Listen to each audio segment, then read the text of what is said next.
What is up? Welcome into Renner Ranks. I'm obviously your host, Mike Renner. Today we have a very special guest, Trevor Sikkema, lead draft analyst of PFF.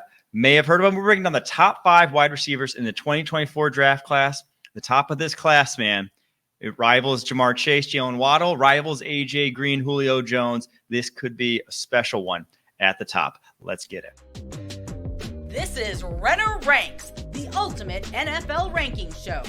Part of the Locked On Podcast Network, your team every day.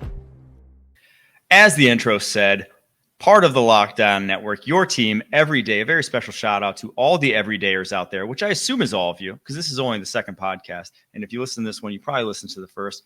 So special shout out to you guys. Today's episode is brought to you by PrizePicks, the easiest and most exciting way to play daily fantasy sports. Go to prizepicks.com/LockedOnNFL and use the code, all lowercase, LockedOnNFL for a first deposit match of up to $100. As I said in the intro, wide receiver class 2024, Trevor Sikkema. Let's get right into it. This year's class versus last year's class. How would you compare the two? Which one's better? Top end talent versus like depth. What do you like about this class? What do you not? I mean, this draft class is really rich at a lot of the premium positions. And I would consider top end wide receiver talent to be a premium position nowadays. And so there are a ton of players who I think could have been either wide receiver 1 or within the top 3 of last year's class. I think if you took these classes combined, man, I don't even know. Like, I think I ended up with JSN as my wide receiver 1 last year. I think it was JSN, Zay Flowers, and then Quentin Johnston. But like JSN's maybe wide receiver 8 in this class. Like there's to me, I don't know if it would be that low. I'd have to really think about it. But there are so many good wide receivers in this class. The guys that have that wide receiver body type, that wide receiver 1 athletic ability, and so I'm super excited about this class, man. I love it. I've already watched 39 wide receivers in this class just because people keep sending me names. Like they just keep sending me names to watch. And I almost want to tell people, stop. Even if they're good, like I don't even want to, there's too many names. So treetops though. I love the class so far. And I can't wait to hear your thoughts on it as well. Yeah, I think top end talent at minimum. It's got a lot more. It's got a lot more guys, especially like the very top end. Like I think there are a couple guys, we'll obviously get to them, that are like special, going to get to the league and be, like the Chris Olave, Garrett Wilsons, like the guys in recent memory who just come in, they're wide receiver 1s, right? So I think this class has that, but then it also has, like you mentioned, guys who I'd probably take over JSN kind of in like a vacuum that are just damn good wide receivers and a bunch of different body types as well. So I agree with you said this, like as a whole, this class just at the premium positions, quarterback, offensive tackle, pass rusher, cornerback, like there's guys. Oh gosh, I'm not supposed to curse on the spot, but there's some dudes in this class. Let's get right into it though. Let's get to number 5. You went back to It's Just Football roots there with that. I did. I was right. I was in the mix there. All right. Who's your number 5 wide receiver in this class?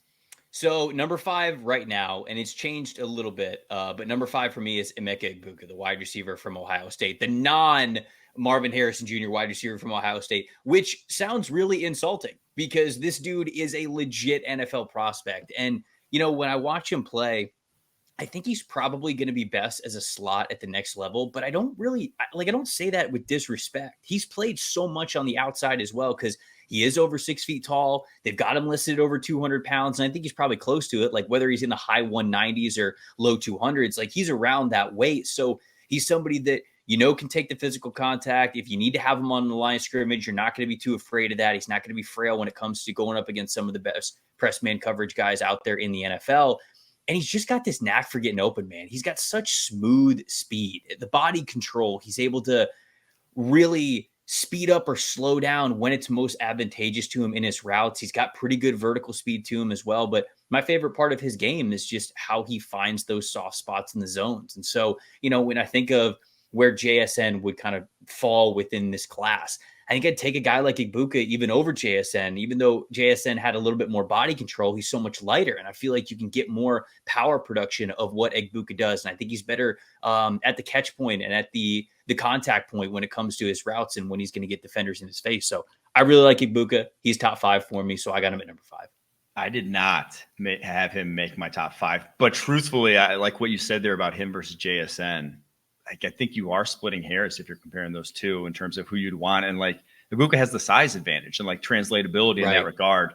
And he's just super high floor. They're both like really high floor wide receivers. They both can beat man coverage, maybe not at a super high level, but they know how to run routes well enough to beat man coverage. And then, like you mentioned, just know the wide receiver position inside and out, how to exploit zones. But it didn't make the list because my number 5 is Rome Odunze. Okay. Who has just a little bit more size, a little bit more jump ball ability, and I think just a little bit more outside wide receiver ability that I'm going to go to bat for. 6'3", 215. Although, like, I don't know if he's actually 215. I don't know. You see this guy on tape. Like, I don't think he looks a little skinnier than most 215-pound wide receivers. I think he's a little under 6'3", and I think he's a little under 215. Just a little bit on both of those numbers. He feels like, when I was watching his tape, the guy I wrote down was Marvin Jones. Like, and Marvin Jones was 6'2", just a shade over 200. And it's like, that's kind of who he looks like.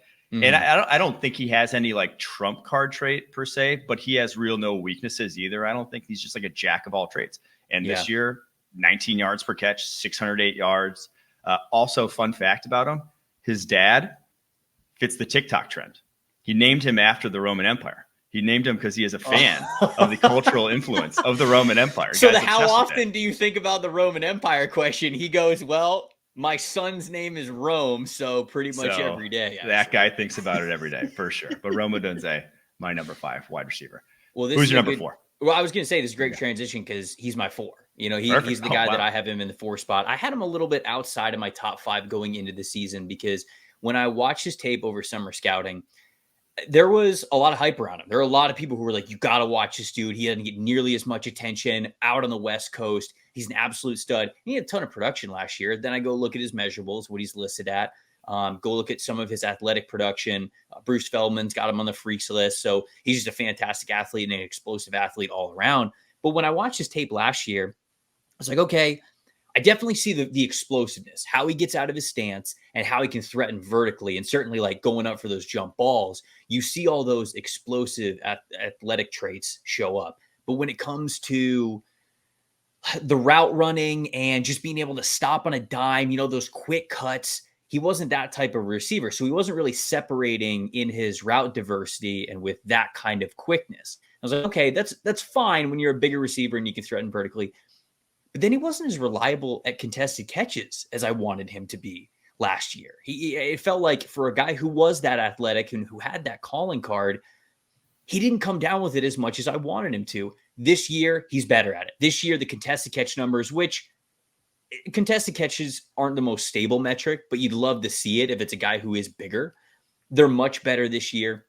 I think he's even a little bit better in his routes. And even though he's not going to be this crisp, one cut, stop on a dime type of a player, he's still a really good athlete for the position. And the fact that he is winning those jump balls deep down the field more this year gives me more faith that, hey, the athlete that we believe this guy is and can know this guy is and what we're going to see at the NFL Combine, that's going to show up on the field more often than I think it did even in last year's tape. So that's why I got him at number 4. Yeah, I would have had him last year's tape probably like a mid day 2, probably, you know, back into the second. He felt like type of wide receiver this year. I feel more like he's worked his way towards the back end of the first type of wide receiver. We'll get back to some more rankings in just a second. But first, everyone should be empowered to care for themselves and their loved ones during the unexpected. That's why Jase Medical offers the Jase case. The Jase case provides 5 life-saving antibiotics for emergency use and gives you peace of mind so that you're not just hoping that you have access to medication in an emergency. Jase Medical makes sure you have medication in hand. Jase Medical is simple. They handle everything from the online evaluation to licensed pharmacy medication delivery and ongoing consultation and care. Don't get caught unprepared. Get $20 off on these life-saving antibiotics today from Jase Medical by using my code LOCKEDON at checkout on jasemedical.com. That's JASE medical.com.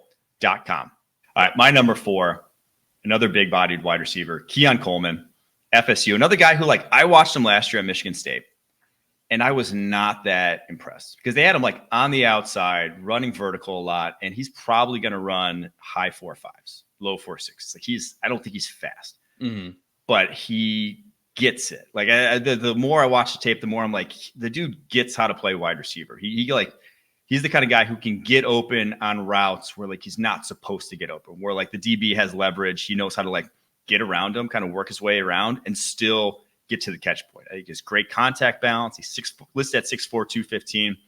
To me, the guy he reminded me a lot is Michael Thomas, like before all the injuries struck with Michael Thomas, where, like, on those underneath chain moving routes, he's automatic. He just can get open. He can give you a little shove. He can play physical. He can make contested catches there. And he's just solid as can be. Going to win the red zone a lot.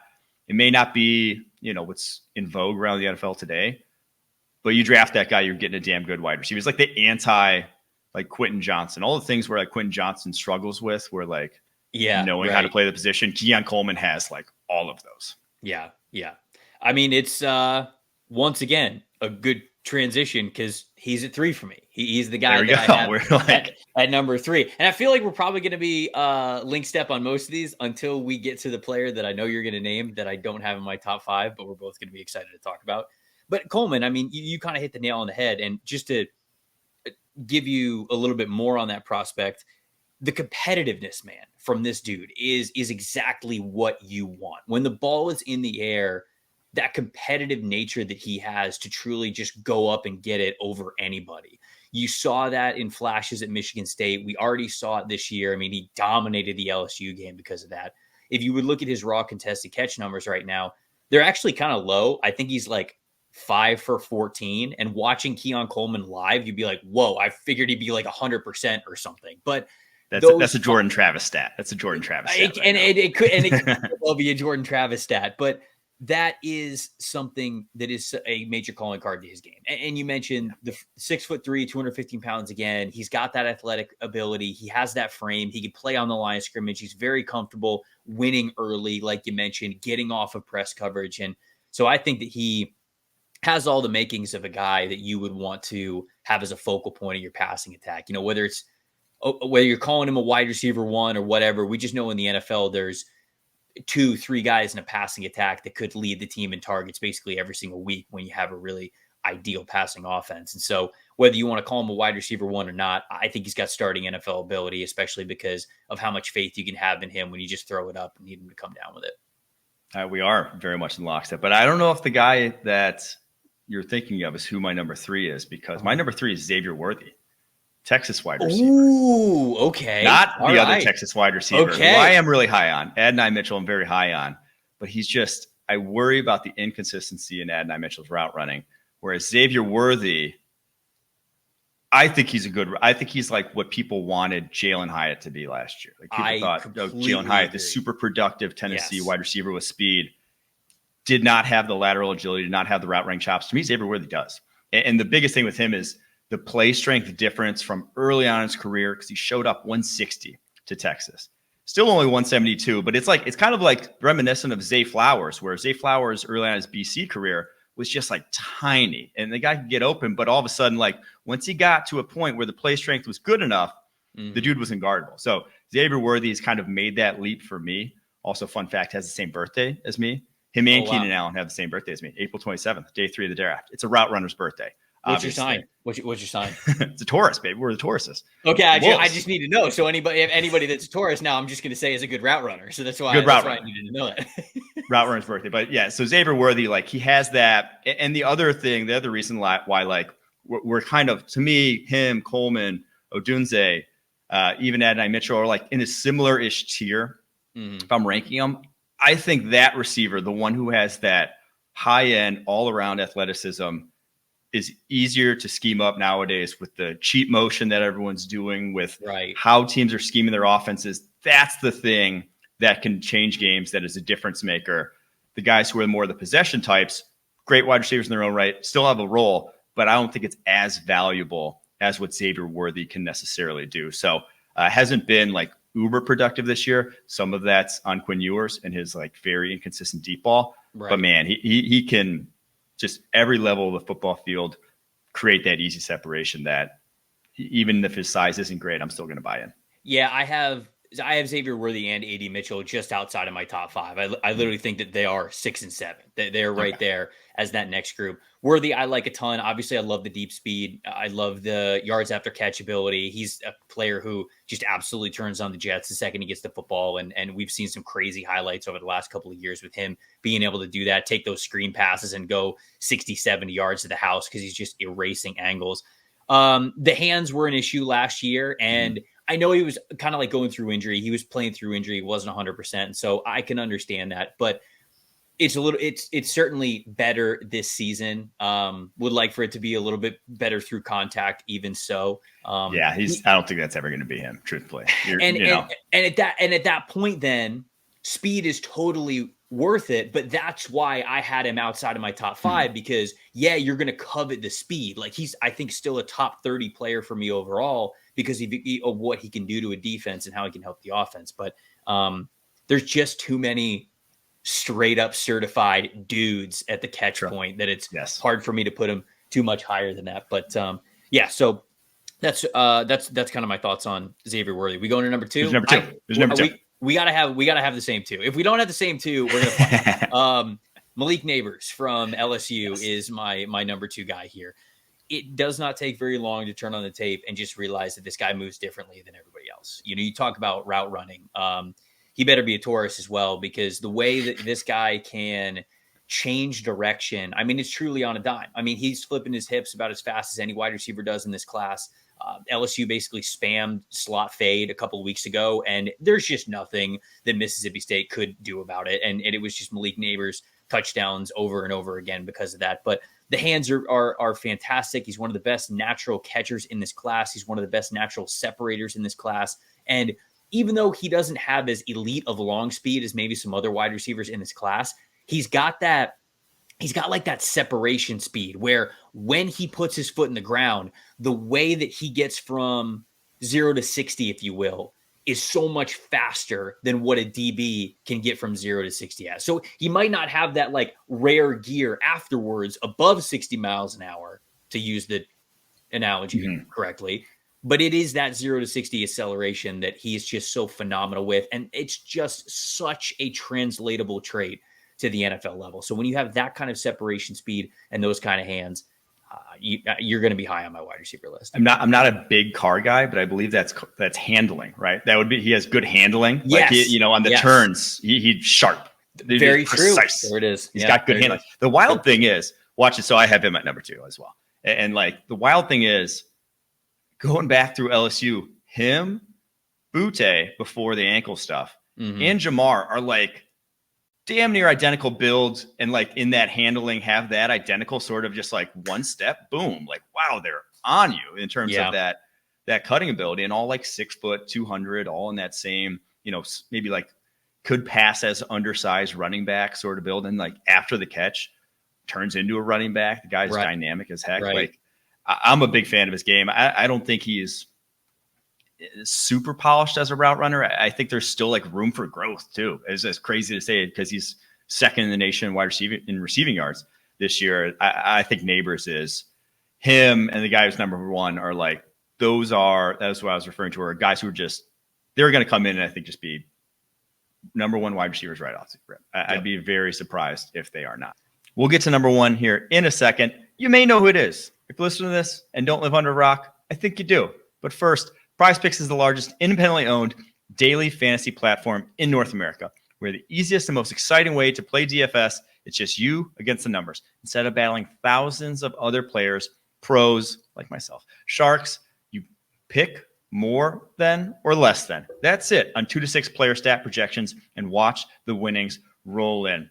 As I said, it's really easy to play. You can start making picks in less than 60 seconds. It's also easy in the fact that you can deposit with Apple Pay. I know that makes it a lot easier for me, and maybe sometimes a lot more dangerous, but it's a lot easier for you to play. Go to prizepicks.com/LockedOnNFL and use the code, like I just said there, LockedOnNFL for a first deposit match of up to $100. That's prizepicks.com/LockedOnNFL and the code LockedOnNFL for a first deposit match of up to $100. Who's your number one so we can get this out the way here? Because I think we all know. Yeah, the obvious one. It is Marvin Harrison Jr. And the best way that I can describe Marvin Harrison Jr. is his dad, Colts legend, NFL Hall of Famer Marvin Harrison Sr. was 6 feet tall, 185 pounds. It's as if Marvin Harrison Sr. was 4 inches taller and 20 pounds heavier. Like that is true. And it was just crazy to say about a guy who's in the Hall of Fame and one of the best wide receivers in NFL history. But you watch a baseline for what Marvin Harrison Jr. has been over the last couple of years as a 19, 20-year-old kid. The route running, the releases, the understanding of how to manipulate different leverages that defensive backs have against him, the contested catchability, the body control at the sideline, the overall spectacular catchability, and then great vertical speed on top of it. Like he is a perfect combination of having the physical gifts that you want for a wide receiver and yet also having the knowledge that you want to dominate the position in a technician type of a way. And when I talk about Marvin Harrison, I almost feel like I have to stop myself because it feels like I'm already describing an all-pro at the NFL level and this guy hasn't even played a snap. But it's hard to have a wide receiver scouting report that will be more well-rounded and more filled out than what we're going to have for Marvin Harrison Jr. when it's all said and done. He could be a wide receiver 1 in the NFL if he was playing in the NFL this weekend, and he's just about as good as he gets. Yeah, and it's like it's hard to put him in this like conversation with Calvin Johnson because he's such a physical freak. But I don't think there's been a better wide receiver prospect since then, truthfully, just because the guy learned route running from one of the best route runners of all time, went to the best route running coach at the collegiate level of all time, is going to be one of the best athletes to come out of the combine of all time. It was like number 3, I think, on Bruce Feldman's freaks list, or maybe number 2.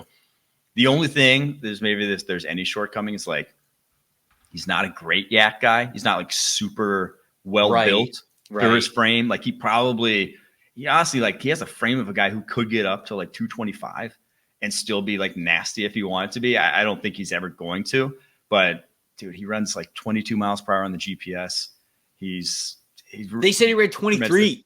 They said he ran 23 miles an hour. So I got Feldman's list up because you mentioned it. They say broad jumps over 10 feet, 8 inches. Jesus. 394 short shuttle. Yeah, that's the insane number. And like on tape, he just bounces on like dig routes. It's just like no rolling it at all. He's just precise. 23.5 miles per hour is the max velocity that he's been clocked at during his collegiate career. And they say that he can run sub 4.4, which everybody says they can run sub 4.4. So like, we'll see. But I don't think it's a lie with this dude. Yeah, he's insane. Well, there you have it. The top 5 wide receivers in this draft class. Going to be a great wide receiver draft class. Trevor, anything you got coming up that you want to let the people know about here before we head? Just updating the PFF big board as much as I can. The next update that we will have, we'll get over 200 prospects on there that will be ranked. I will say I don't miss that. I don't miss having to go 200 deep by the time October rolls around so we can fill out the mock draft sim. Yeah, and that's what it is. That all 200 are going to be in the mock draft simulator. So if you guys whenever you decide to dip your toe in the water as an NFL fan and get into some mock drafts, we're going to have all those players ready for you. So everything over at pff.com, big boards, mock draft simulator, all that good stuff. Appreciate you, buddy. Thanks so much for coming on. Of course, man. Anytime. Woo, this receiver class, man. This whole draft class, man. I'm excited to get into some of the top 5s in this draft class with some of my favorite draft analysts over the next few weeks. I'm looking to have pretty much all the guys in the space, some of the elite minds in the space, like Dane Brugler, like Jordan Reed, like John Ledyard. We're going to get them on. We're going to get some of their rankings, and we're going to be talking more draft over the coming weeks. Very excited for you guys to join along. As always, you're listening to the Renner Ranks, part of the Locked On Network, your team every day. Make sure to subscribe, follow for free on YouTube or wherever you get your podcast. That's right. It doesn't cost you a thing to subscribe and follow.